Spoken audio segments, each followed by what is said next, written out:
नमस्कार दोस्तों। इस वीडियो में हम लोग बात करेंगे खाना नंबर 4 के बारे में कि खाना नंबर 4 को कैसे देखा जाता है।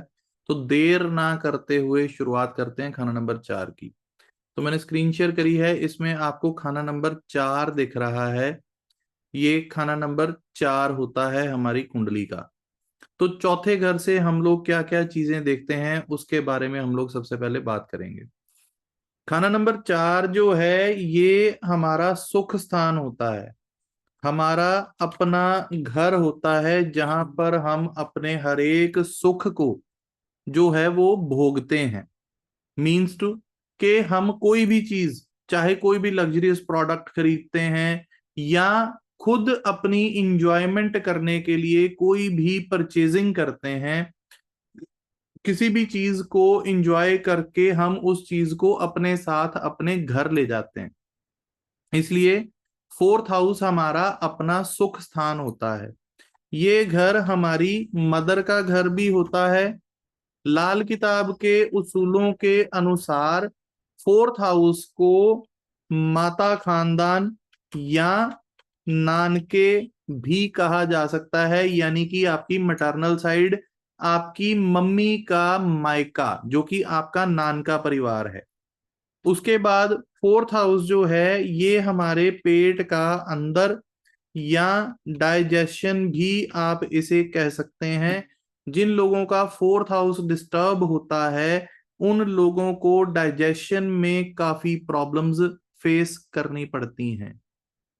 फोर्थ हाउस जो है उन चीजों से, आपकी फोर्थ हाउस से आपके इमोशंस भी देखे जाते हैं, आपका लिक्विड कैश भी देखा जाता है। जिन लोगों का फोर्थ हाउस डिस्टर्ब होगा उनमें इमोशंस की प्रॉब्लम्स आएंगी, उनको इमोशनली काफी ज्यादा कमजोर हो जाएंगे और लिक्विड कैश की प्रॉब्लम्स भी उन लोगों को फेस करनी पड़ेंगी। फोर्थ हाउस जो है वो माता की गोद भी कहा जाता है और उसके साथ साथ इसे पेट का जमाना भी बोला गया है। पेट का जमाना मीन्स कि जब आप अपनी मां के गर्भ के अंदर थे, वो भी कहा गया है। अब इसके साथ साथ जो है फोर्थ हाउस से और हम लोग क्या देखते हैं या फोर्थ हाउस किन किन चीजों को रिप्रेजेंट करता है उनके बारे में बात करते हैं। प्लस फोर्थ हाउस जो है वो किन किन और घरों के साथ अपना रिलेशन जो है वो क्रिएट करता है उसके बारे में समझते हैं। दोस्तों फोर्थ हाउस जो है वो सीधी दृष्टि उसकी जाती है 10th हाउस के ऊपर। फोर्थ हाउस 10th हाउस को डायरेक्टली देखता है। फोर्थ हाउस ये भी कह सकते हैं कि 10वें घर से जागता है। फोर्थ हाउस की एक्टिवेशन जो है वो खाना नंबर 10 से होती है। मींस कि आपका जो सुख है वो आपके प्रोफेशन से क्रिएट होगा। जैसे कि हमने खाना नंबर 2 में समझा था कि 10वें घर से ने दूसरे से जागना है और दूसरे घर के ग्रह का असर खाना नंबर 4 में पहुंचना है। तो वो कैसे पहुंचेगा कि 10वें घर यानी प्रोफेशन से आपने पैसा कमाया और अपने घर में लाके उसके सुख को भोगा। तो अब इसके साथ साथ ये 10, 2 और 4 का कॉम्बिनेशन जो है वो यहां पर बन जाता है। अब ये समझते हैं कि फोर्थ हाउस जो है वो किसका घर होता है। फोर्थ हाउस मून का घर होता है। मींस कि चंद्रमा का घर। अब चंद्रमा का घर होने के नाते यहां पर फोर्थ हाउस में जो भी प्लैनेट होगा उसकी तासीर मून जैसी होगी। मींस के फोर्थ हाउस का जो प्लैनेट है उसको चेक करने के लिए आपको चंद्रमा को कुंडली में जरूर देखना पड़ेगा कि कुंडली में चंद्रमा कैसी अवस्था में बैठा हुआ है। वैसा रिजल्ट फोर्थ हाउस के प्लैनेट का होगा। ये चीज को बहुत ज्यादा ध्यान में रखिएगा। और फोर्थ हाउस के प्लैनेट का असर शनि बैठे वाले घर में पहुंचेगा। आई रिपीट, फोर्थ हाउस के प्लैनेट का असर जो है वो जिस हाउस में शनि बैठा होगा उस घर में पहुंच जाएगा। इसको मैं आप लोगों को एक एग्जाम्पल के साथ समझाता हूं। अब यहां पर मैंने 8th हाउस में शनि भी लिखा है, यहां पर मैंने 3rd हाउस में शनि भी लिखा है, यहां पर मैंने 12th हाउस में शनि भी लिखा है। अब यहां पर हम लोग डिफरेंस समझते हैं। 4th हाउस में फॉर एग्जाम्पल चंद्रमा ही है, तो चंद्रमा का असर अगर हम सबसे पहले 12वें से शुरू करेंगे, यहां पर मैं आपको थोड़ी आसानी के लिए यहां पर नंबरिंग भी कर देता हूं कि ये 12th हाउस है, ये 3rd हाउस है, और ये 8th हाउस है। तो किस किस घर में असर पहुंचेगा, तो रिजल्ट कैसे होंगे। अब शुरुआत करते हैं सबसे पहले 12th हाउस से, कि अगर मान लो इसी चंद्रमा का 4th हाउस में अगर चंद्रमा ही प्लेस्ड है, उसकी तासीर भी चंद्रमा जैसी है। अब इस चंद्रमा का असर अगर पहुंचा खाना नंबर 12 में, तो 12वां घर किस चीज का है, लग्जरीज का। तो ऐसा शख्स जो है ये अपने प्रोफेशन से पैसा कमाकर घर लाया और अपनी लग्जरियस पे स्पेंड किया, यानी कि ऐसा इंसान अपनी लग्जरीज क्रिएट करने के चक्कर में अपना खर्च जो है, पैसे जो हैं वो खर्च करता रहेगा। हमने शनि में असर नहीं पहुंचाया है, हमने 12th हाउस में असर पहुंचाया, क्योंकि रूल है शनि बैठे होने वाले घर में असर पहुंचना है, इसलिए हाउस की इंपॉर्टेंस है यहाँ पे। तो इसलिए 12वें घर में जब इसका असर पहुंचा तो उस इंसान ने लग्जरीज पे स्पेंड किया, अब्रॉड जाने पे स्पेंड किया, या हॉस्पिटलाइजेशन पे भी स्पेंड हो सकता है। अब ये पिन पॉइंट क्या होगा, वो कुंडली के बाकी रूल्स भी बता सकते हैं कि कैसी दशा थी या कैसा सिस्टम था। अब नेक्स्ट पॉइंट लेते हैं कि इसी चंद्रमा का असर अगर पहुंचा 3rd हाउस में, यानी शनि अगर 3rd में बैठा है, तो 3rd हाउस किसका है, बीमारी का, मजबूरी के खर्चों का। तो ऐसा इंसान अपना जो पैसा है, लिक्विड कैश है, वो बीमारी पे स्पेंड करेगा, मजबूरी के खर्चों पे स्पेंड करेगा। 3rd हाउस क्योंकि कॉन्टेक्ट्स का है, तो अपने रिश्तेदारों को बांट देगा, भाइयों बहनों पे खर्च करता रहेगा, और इस तरीके से उसके खर्चे होंगे। अब यही चंद्रमा का असर जो है अगर खाना नंबर 8 में पहुंच गया, कि अगर शनि कुंडली में 8th हाउस में है, तो उसका असर कैसा आएगा कि इस शख्स का पैसा जो है, 8वां घर क्या है, टोटल डिस्पोजल, उसके पैसे वेस्ट होते जाएंगे, उसको समझ ही नहीं आएगा कि उसका पैसा कहाँ चला गया, टोटल वेस्ट। 8वां घर मंगल बुध और शनि का होता है, तो मेजर बीमारियां, उसके बाद सडन लॉसेस, उसके कारोबार में अचानक मेजर नुकसान, इस तरीके से उसका लिक्विड कैश जो है वो खर्च होता रहेगा। तो ये कॉन्सेप्ट इस तरीके से हम लोग देखते हैं कि 4th हाउस के प्लैनेट की तासीर चंद्रमा की, और असर कहाँ पहुंचेगा, खाना उस घर में जहां पर कुंडली में शनि बैठा हुआ हो। ये रूल है 4th हाउस का। अब उसके बाद जो है नेक्स्ट स्टेप पे चलते हैं। 4th हाउस अगर खाली हो, 4th हाउस अगर खाली हो, चंद्रमा केंद्रों से बाहर हो। अब केंद्र जो होते हैं वो भी मैं आपको बता देता हूं। ये 4 हाउसेस जो हैं ये केंद्र कहलाते हैं। केंद्र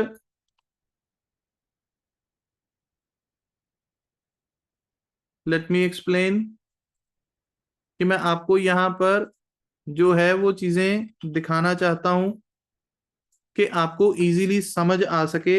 ये जो 4 घर हैं जहां पर मैंने लिखा है, ये चारों घर केंद्र होते हैं।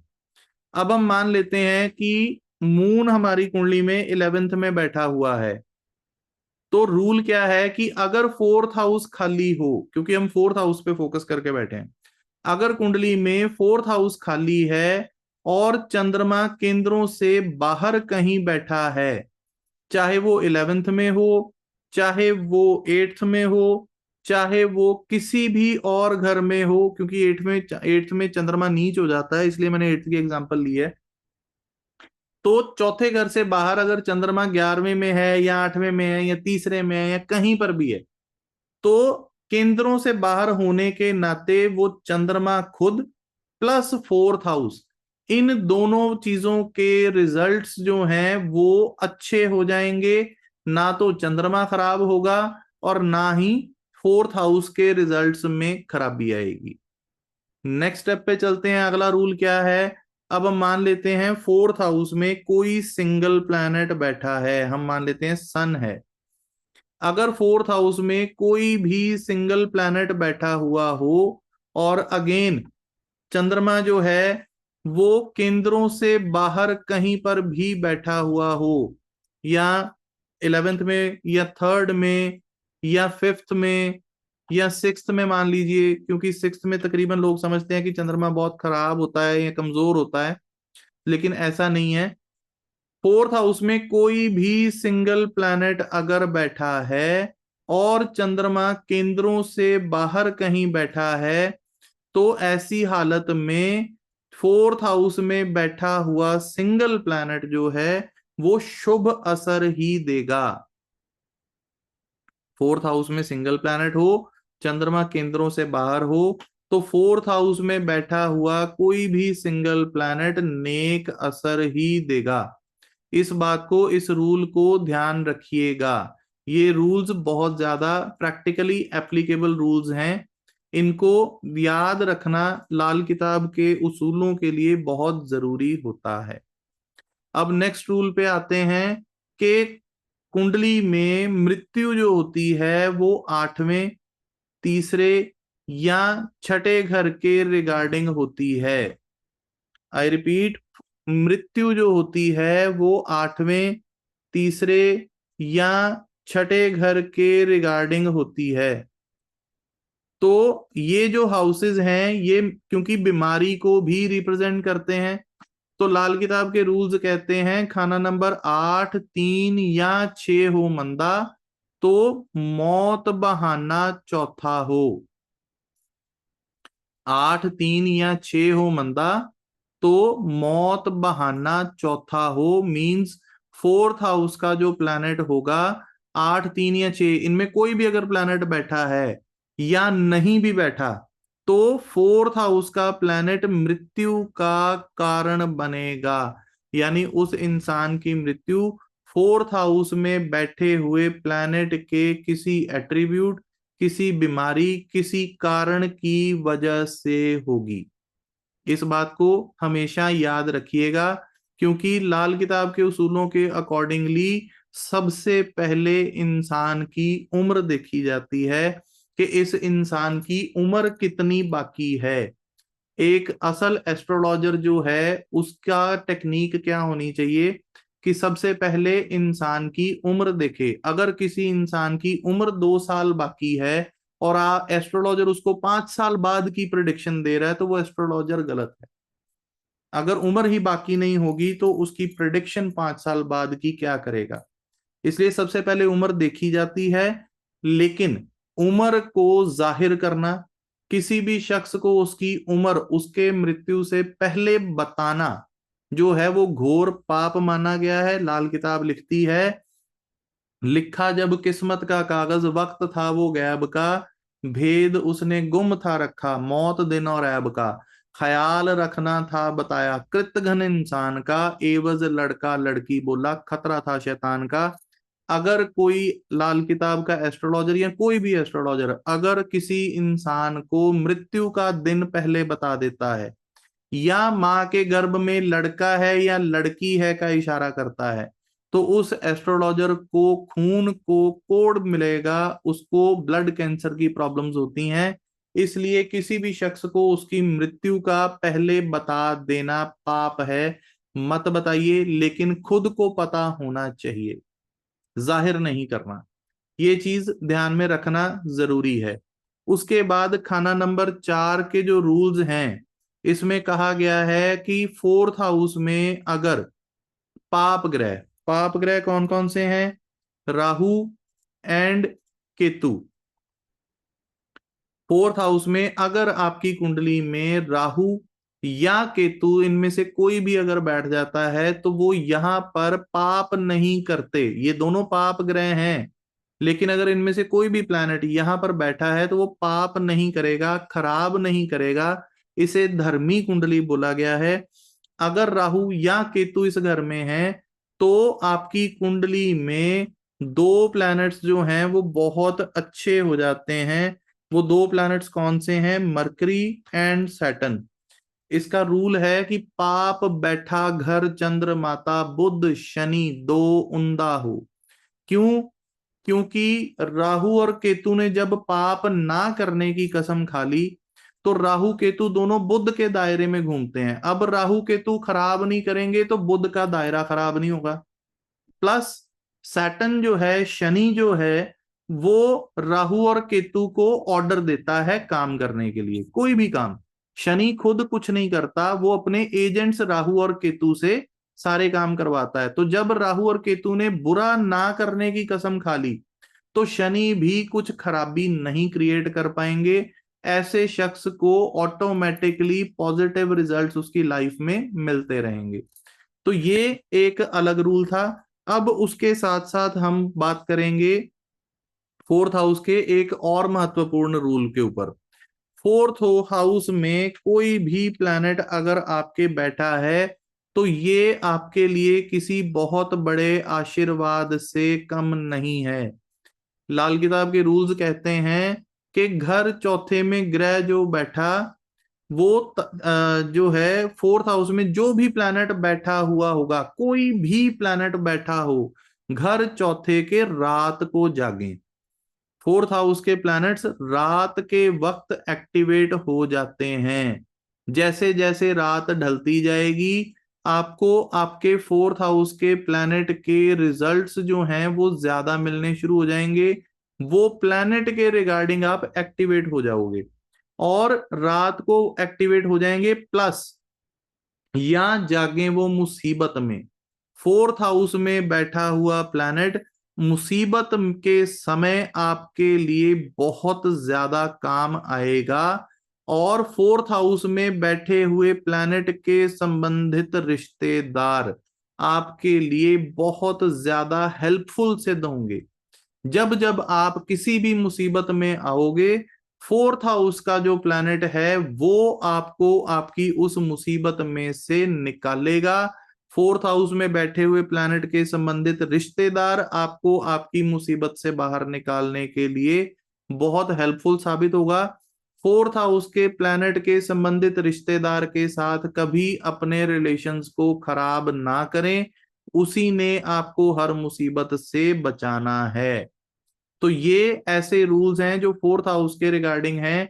और फिर वही कॉम्बिनेशंस के 9 2 और 4, 10 2 और 4, प्लस 12वें घर का प्लैनेट चौथे घर को मदद करता है। तो ये सब रूल्स जो हैं ये बहुत ज्यादा हेल्पफुल हैं फोर्थ हाउस के रिगार्डिंग आपको जानकारी देने के लिए। इसलिए सिंगल प्लेसमेंट से अपनी कुंडली के फलादेश पर मत जाएं।